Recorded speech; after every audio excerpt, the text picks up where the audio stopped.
Let's just say it wasn't your run-of-the-mill ribbon cutting. While Indiana Jones fought off the bad guys, the big boys, Disney chief Michael Eisner and movie guru George Lucas, kicked off their collaboration. The ride itself is squeezed between the Swiss Family Treehouse and the Jungle Cruise, but this adventure is anything but smooth sailing. If you go on a mechanical bull, that's a good way to establish it. It's a rolling mechanical bull because you're always bouncing left and right and forward and backward. Sounds more like a mugging than a ride, but I had to give it a try, wandering through the detailed temple to Disney's newest attraction.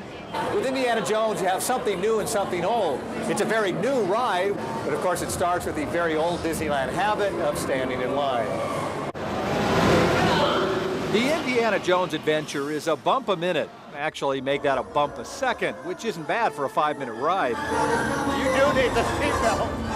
While strapped into the hydraulically controlled Jeep, I followed a path through walls of snakes and skeletons, then whisked past flashes of fire, all the while being tossed around like a rag doll. You don't know where to grab onto. Well, wherever you grab, the ride is always changing. The man who put this thing together made it so every trip is different. Well, the ride is programmable, and we have multiple variations of programs, and each vehicle gets its own version of the show. While there are as many as 160,000 variations, Michael Eisner feels he's seen most of them.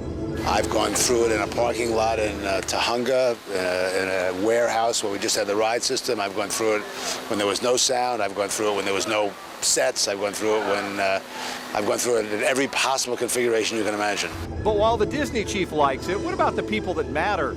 The kids who stand tall enough to ride the Indiana Jones adventure. It's really bumpy. Too bumpy? Yes, too bumpy and too fast. I expect it to be really scary, but after you get on it, it's scary, but it's really fun too. The ride won't actually open to the public until Friday. But for people who rode it today, that should give us enough time to heal from our bruises and try it again. Bob Hansen, News 8.